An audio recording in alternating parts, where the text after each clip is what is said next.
mga Ferdivas, pupunta kami ngayon ni Sparkle sa kanyang vet. So, yep. Punta kami today. So, ayan, nire-ready ko yung mga gamit niya. Punta kami ng vet ngayon ni Sparkle sa kanyang 8-in-1 vaccine.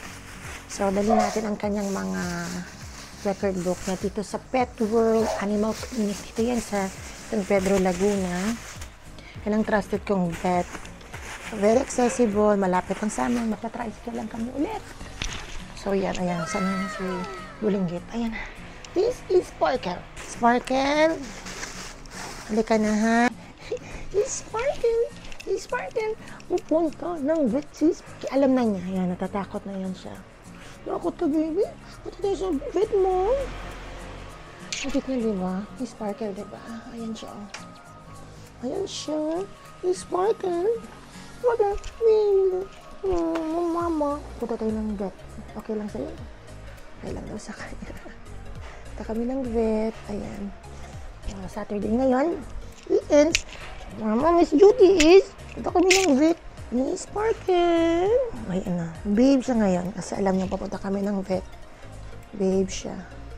Ayan guys, babe siya ngayon. Kasi alam niya pupunta kami ng vet niya. Medyo takot yan siya eh. Ayan o.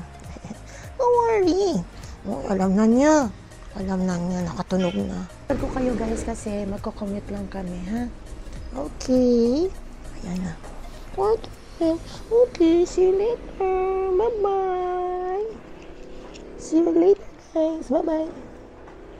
Yes, mga Ferdivas, kailangan natin bakunahan ang ating mga pets. Katulad nitong lalong-lalo ng mga puppies kasi very, sensitive sila or prone sila sa mga viruses like parvo, distemper, at marami pang iba yung mga leptospirosis. So, ngayon, tapos na siya ng 5-in-1, nakompleto na niya yung vaccine ng 5-in-1. Ngayon, second or third na niya na vaccine ngayon ng 8-in-1. After that, sabi ni Doc, after ng vaccine niya, after 6 months daw. Kasi, very magastos ang puppy. Katulad na itong si Sparkle. My youngest baby girl. A few inches later. Mga fur parents, meron tayong harness just in case.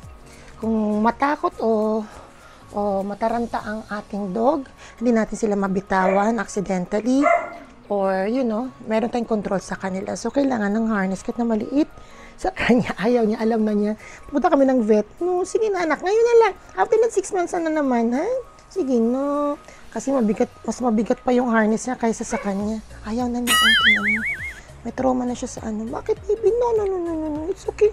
Ay, no. Ay. Kalma. Bakit? Ano nangyari sa baby ko? Sandali lang.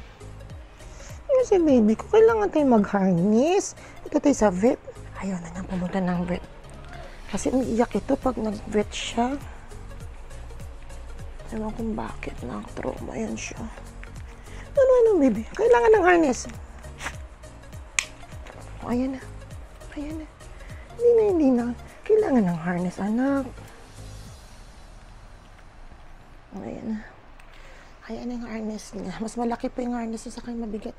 Ang harness niya. Ayan na. Let's go to the vet na. Ha? Don't be scared, Mama Isil. Natatakot siya. Parang bata, diba? Ay pumunta ng doktor. Kasi kung ang doktor parang may sakit. Pero ito naman, kailangan niya para iwas ng sakit. A few moments later. Divas, nandito na naman kami sa tricycle. Papunta kami ngayon sa vet niya. Kaya kami nagpa-tricycle kasi malapit lang talaga siya. At mahirap din yung parking sa Pet World Animal Clinic dito sa may boundary sa San Pedro, Laguna. Ayan si Sparkle, alam niya na punta kami ng vet. Ayaw niya magpasuot ng harness. Medyo siya kinakabahan ganyan yun pag pupunta ng vet. Kapansin ko sa kanya, obserbahan ko. Ayan si Sparkle. Dito yun siya, emote siya. See you later, guys. Yes, mga Ferdivas, nandito na kami ni Sparkle sa Pet World. Ayan, maraming haba ng pila ngayon. It's Saturday kasi weekend, so sleepy ka na. Ayan, nandito na kami. At mahabang pila. Ewan ko pang number, yata kami 10 pa yata. So, hintayin na lang natin turn ni Sparkle. Papa ng pila guys. Ang daming doggy. Haba ng pila. Haba ng pila na. 13 pa. Haba pa ng pila. Mama. Hintay lang tayo. Wait lang tayo ha. O yan na. Mga 9 pa po kami. Ayan. 9 pa. Ayan mga for divas. Sa kapila na kami ni Sparkle. Ang dami yung kasabay. Mga 10 pa. 10 pa. Pang 10 pa kami. Ayan na. Yan siya. Hindi naman siya masyado nervous. Alam mo na sa vet kayo, no? Alam mo, no? Injeksyonan ka ni doktora. Injeksyonan ka ni doktora ngayon, ha? Huh? Good girl yan. Good girl yan. Good girl yan. O, diba? Good girl lang siya. Nasa bag ko lang siya. Guys, ang daming tao ngayon kasi weekends. Ano yung kasabay? Baby Sparkle. Babe siya. Ilagay ko na siya kay doktor niya. Hi. Babe ka, bebe? Ba't di ka nangangat-ngat ngayon?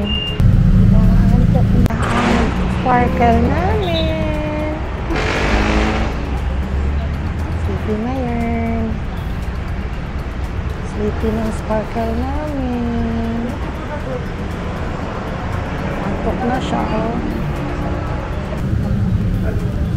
Yan. Matutulog na yan. Batang yan. Antok. Sige, tulog ka lang na. One eternity later. Oh, kalma anak. Bakit nagkaganyan siya? Matrauma siya pag ano. Matrauma siya. Kalma lang ikaw. Ha, dito lang ako. Sige na.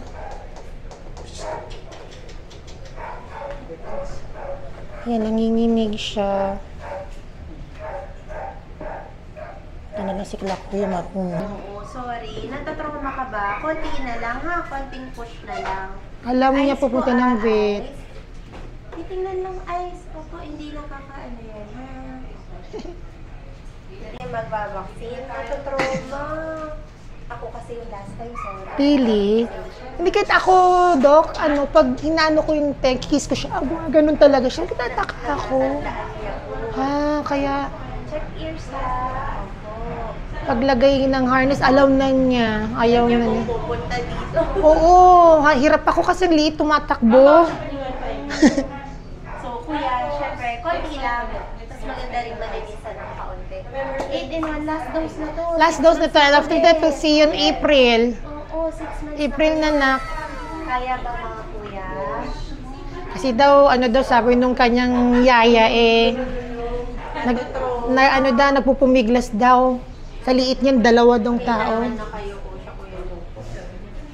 Oh, 3 ang breed ng bebe namin. Oh, papakainin lang po. Ma'am na. Tapos na. Pakainin, nandan na. See ya, Gusto sweetie may tis. treat. Very good. Massage ko konti ha. Tama na yan. April na tayo ulit. April na yung 8 in 1. Yes. Tenga. Di ko nga mapatakan yung mata niya, kuya. Kasi nga, ang kulit. Kasi yung kanyang tear, stain ba niya? Malinis siya ang tenga. Oh. It's okay. Nagsishiver siya. Bakit? Ano, it's okay. Tapos na, after 6 months na yan. You're done. Pwede ka na magpasyal. Pwede na siya magpasyal, kuya, no? Kasi kompleto na niya.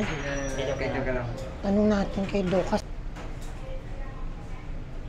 Tinis ng tenga. Guys, mga Fur Divas, tapos yung 8-in-1 ni Sparkle dito sa Pet World, San Pedro, Laguna.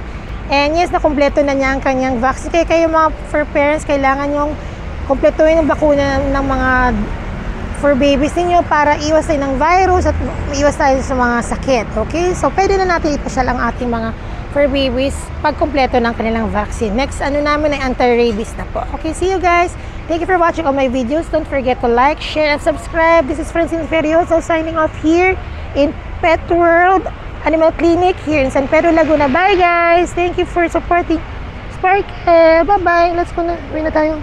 Bye!